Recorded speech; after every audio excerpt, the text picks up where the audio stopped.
الحمدللہ رب العالمین والعاقبۃ للمتقین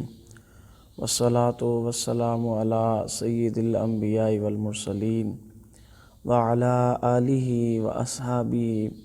واولیاء امتہ وعلماء ملتہ اہل سنتہ اجمعین۔ قال اللہ تبارک و تعالی فی القرآن المجید والفرقان الحمید۔ اعوذ باللہ من الشیطان الرجیم، بسم اللہ الرحمن الرحیم۔ یا ایہا الذین آمنوا کتب علیکم الصیام کما کتب علی الذین من قبلکم لعلکم تتقون۔ اللہ خالق کائنات نے بے پناہ ہم پہ فضل و کرم فرمایا ہے کہ ہمیں اتنی شانوں والا، اتنی عظمتوں والا، اتنی برکتوں والا، اتنی بخششوں والا ماہ مبارک، ماہ رمضان المبارک عطا فرمایا ہے۔ حضور نبی کریم صلی اللہ علیہ وآلہ وسلم کے دیوانوں، میں نے آپ احباب کے سامنے قرآن مجید میں سے جو آیہ مقدسہ تلاوت کرنے کا شرف حاصل کیا ہے، اس میں اللہ خالق کائنات ارشاد فرماتے ہیں، یا ایہا الذین آمنوا، اے ایمان والو۔ اس سے اللہ خالق کائنات اس آیہ مبارکہ میں ایمان والوں سے مخاطب ہیں اور حکم سنایا جا رہا ہے۔ فرمایا کتب علیکم الصیام، کہ تم پر روزے فرض کر دیے گئے ہیں، اور فرمایا کہ تم نے گھبرانا نہیں، یہ کوئی ایسا نیا کام نہیں ہے جو صرف تمہیں ہی سونپا گیا ہو، تم پہ ہی فرض کیا گیا ہو۔ کما کتب علی الذین من قبلکم، یہ تم پہ ہی صرف فرض نہیں کیے گئے بلکہ تم سے پہلی جو امتیں گزری ہیں ان پر بھی روزے فرض کیے گئے ہیں۔ تو روزے فرض کرنے کا ریزن کیا ہے، وجہ کیا ہے، کیوں روزے فرض کیے ہیں؟ لعلکم تتقون، روزے تم پر فرض اس لیے کیے گئے ہیں تاکہ تم متقی پرہیزگار بن جاؤ۔ حضور نبی اکرم صلی اللہ علیہ وآلہ وسلم کے دیوانوں، یہ لفظ صیام، یہ صوم کی جمع ہے، عربی زبان کا لفظ ہے۔ صیام بہت سارے روزے جو ہے ان کے لیے بولا جاتا ہے، جمع کا صیغہ، اور صوم ایک روزے کے لیے بولا جاتا ہے، یہ واحد کا صیغہ ہے۔ تو شرع شریف میں مسلمان عاقل بالغ شخص کا جان بوجھ کر کھانے پینے اور جنسی خواہشات جائز و ناجائز سے رک جانا اللہ تعالیٰ کی رضا کے لیے، اس کو روزہ کہتے ہیں۔ روزے کی فضائل بھی بہت زیادہ ہیں اور نہ رکھنے والوں کے لیے وعیدیں بھی بہت آئی ہیں۔ حضور نبی کریم صلی اللہ علیہ وسلم کی ایک حدیث مبارکہ میں پڑھ رہا تھا کہ محبوب کریم صلی اللہ علیہ وآلہ وسلم نے فرمایا کہ جب ماہ رمضان المبارک آتا ہے تو اللہ خالق کائنات ہر روز افطاری کے وقت 10 لاکھ مسلمانوں کی بخشش فرماتے ہیں۔ کتنا بڑا انعام ہے امت محمدیہ پر۔ پھر فرمایا ہر افطاری کے وقت، اور فرمایا کہ اسی ماہ رمضان المبارک میں جب جمعہ مبارک کا دن آتا ہے، ہر گھڑی میں، ہر ساعت میں 10 لاکھ مسلمانوں کی اللہ خالق کائنات گناہگاروں کی بخشش فرماتے ہیں۔ اور پھر یہ بخششوں کا، یہ رحمتوں کا، انعامات کا جو سلسلہ ختم نہیں ہوتا، بلکہ یہ جاری و ساری رہتا ہے۔ جب تک ماہ مبارک رہتا ہے رحمتوں کی برسات ہوتی رہتی ہے۔ حضور نبی کریم صلی اللہ علیہ وآلہ وسلم کے دیوانوں فرمایا کہ ہر افطاری کے وقت 10 لاکھ، پھر جمعۃ المبارک کے دن ہر ساعت میں 10 لاکھ گناہگاروں کی بخشش ہوتی ہے، اور پھر جب ماہ رمضان المبارک کا آخری دن آتا ہے تو پہلے دن سے لے کر آخری دن تک جتنے لوگوں کی بخشش ہوتی ہے، اللہ خالق کائنات ان سب کی تعداد کے برابر آخری دن لوگوں کی بخشش فرماتے ہیں۔ کہ ایک دفعہ حضور نبی کریم صلی اللہ علیہ وآلہ وسلم آپ ممبر شریف پر جلوہ فروز ہونے لگے، تو آپ نے جب پہلی سیڑھی پہ قدم رکھا تو فرمایا آمین، دوسری سیڑھی پہ قدم رکھا پھر فرمایا آمین، تیسری سیڑھی پہ قدم رکھا پھر فرمایا آمین۔ اب صحابہ کرام دیکھ رہے تھے۔ آج کل ہمارا یہ حال ہے کہ ہمارے سامنے کوئی کام ہوتا ہے تو ہم اس کے بارے میں پوچھنا گوارا نہیں کرتے، سوال نہیں کرتے، بھئی یہ کام آپ نے کیا ہے تو کیوں کیا ہے، اس کی وجہ کیا ہے؟ لیکن صحابہ کرام کے سامنے جب کوئی نیا کام ہوتا تو وہ حضور نبی کریم صلی اللہ علیہ وسلم کی بارگاہ میں حاضر ہو کے عرض کرتے یا رسول اللہ کیا وجہ ہے، آپ آج نے خلاف عادت فرمایا ہے، کیا دین میں کوئی تبدیلی آ گئی ہے، کوئی نیا حکم آ گیا ہے؟ آپ پہلے تو کبھی آپ نے ممبرشپ پہ چڑھتے ہوئے آمین آمین نہیں کہا، تو اس دفعہ آپ نے 3 دفعہ آمین فرمایا، تو اس کی وجہ، اس کی وضاحت فرما دیں، نظر کرم فرمائیں۔ تو حضور نبی کریم صلی اللہ علیہ وسلم نے فرمایا کہ اے میرے صحابہ، ابھی میرے پاس جبریل امین حاضر ہوئے، تو حاضر ہو کے عرض کرتے ہیں یا رسول اللہ، یا حبیب اللہ، تباہ و برباد ہو جائے وہ شخص جس کے سامنے آپ کا نام لیا جائے اور وہ آپ پہ درود پاک نہ پڑھے۔ تو میں نے کہا آمین۔ اب حضور کے دیوانوں، آپ نے توجہ کرنی ہے، چاہت اللہ تعالیٰ کی ہے۔ اللہ تعالیٰ یہ چاہتا ہے کہ جس شخص کے سامنے میرے محبوب کا نام لیا جائے اور وہ میرے محبوب پہ درود پاک نہ پڑھے، وہ تباہ و برباد ہو جائے۔ اور دعا مانگنے والے جبریل امین ہیں، ہاتھ جبریل کے اٹھے ہیں جو تمام فرشتوں کے سردار ہیں، اور اس پہ آمین کہنے والے محبوب رب العالمین ہیں۔ تو ہمیں ڈرنا چاہیے کہ جب حضور کا نام لیا جائے تو ہم کہیں اور اپنی توجہ مبذول کر لیتے ہیں، کسی اور طرف ہم متوجہ ہوتے ہیں، ہمیں خبر ہی نہیں ہوتی کہ ذکر کس ہستی کا ہو رہا ہے، نام کس محبوب کا لیا جا رہا ہے، کس ہستی کا ذکر کیا جا رہا ہے، ہم اپنی باتوں میں مشغول ہوتے ہیں۔ تو حضور نبی کریم صلی اللہ علیہ وسلم کے دیوانوں، آپ نے سنا کہ غفلت سے جو ذکر خیر الورا سنتا ہے اس کے لیے کتنی بڑی وعید ہے۔ پھر آئیے آگے، حضور نبی کریم صلی اللہ علیہ وسلم فرماتے ہیں پھر جب میں نے دوسری سیڑھی پہ قدم رکھا، عرض کرتے ہیں یا رسول اللہ، اللہ تعالیٰ یہ چاہتا ہے کہ جس شخص کو ماہ رمضان المبارک اپنی زندگی میں مل جائے، یعنی ایسا اللہ پاک نے کرم فرمایا ہے کہ اس کی زندگی میں ماہ رمضان المبارک آ گیا ہے، تو فرمایا کہ ایسا شخص جو رمضان میں عبادت و بندگی کر کے، شب بیداری کر کے، دن کو روزہ رکھ کے، اللہ تعالیٰ کی فرما برداری کر کے اپنے مالک کو راضی نہ کر سکے، فرمایا ایسا شخص بھی تباہ و برباد ہو جائے۔ تو آج کل ہم اگر اپنے اعمال پہ غور کریں تو ہر شخص طرح طرح کے بہانے، ہیلے بہانے تلاش کرتا ہے کہ کسی نہ کسی طرح مجھے چھوٹ مل جائے، میں روزہ نہ رکھوں۔ اور وہی شخص ماہ رمضان کے علاوہ آپ دیکھیں سارے کام کرتے ہیں،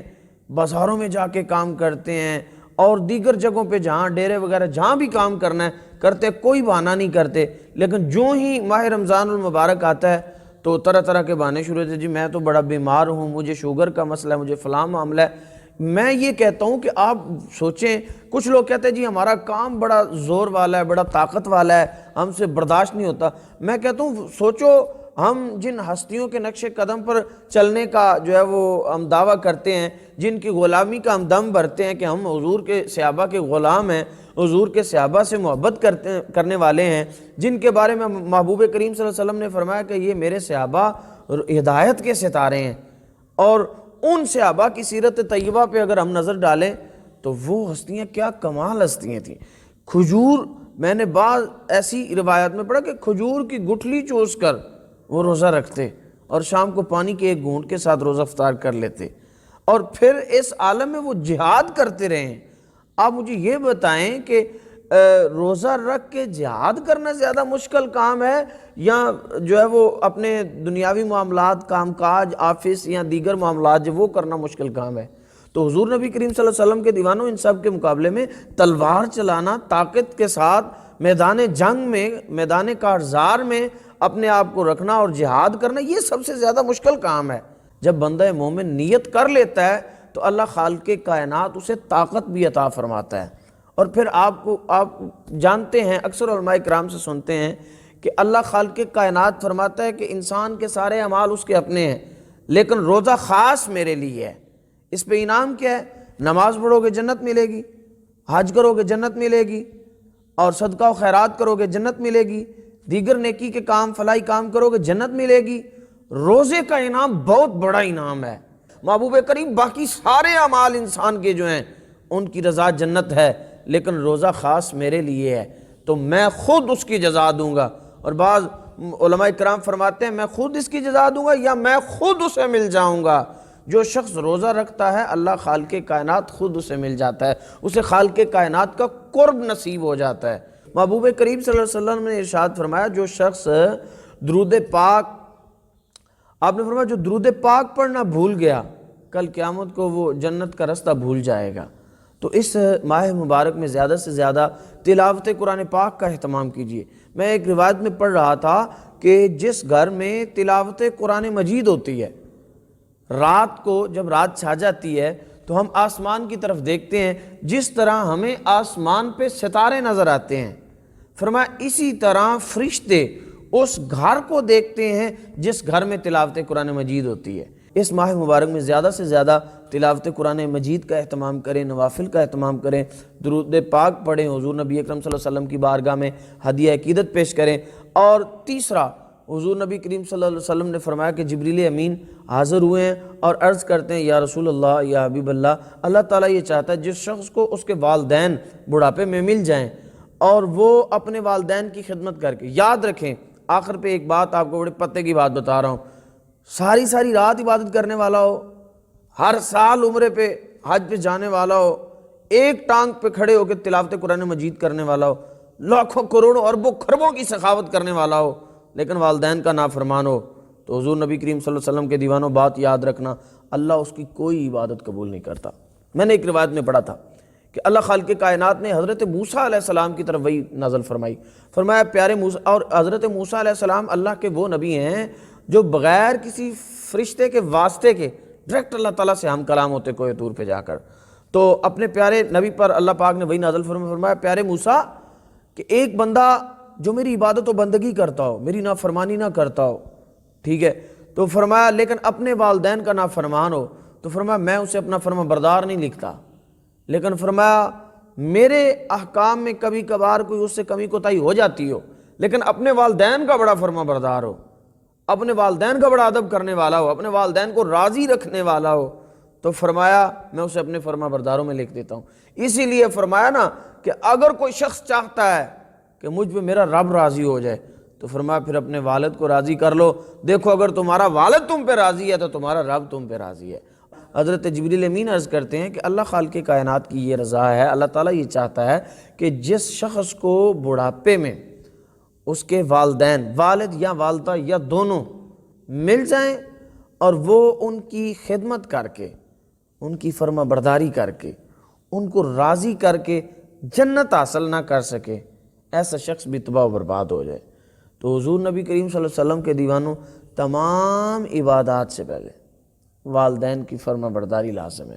والدین کی فرما برداری ہوگی تو نماز قبول ہوگی، والدین کا بندہ فرما بردار ہوگا تو روزہ قبول ہوگا، والدین کا فرما بردار ہوگا تو حج قبول۔ تمام عبادتوں کا قبول ہونے کا دار و مدار والدین کی خدمت پر ہے۔ تو حضور نبی کریم صلی اللہ علیہ وسلم کے دیوانوں، اس ماہ مبارک میں اپنے والدین کی خدمت کریں، جن کے والدین ناراض ہیں ان کو راضی کریں، اور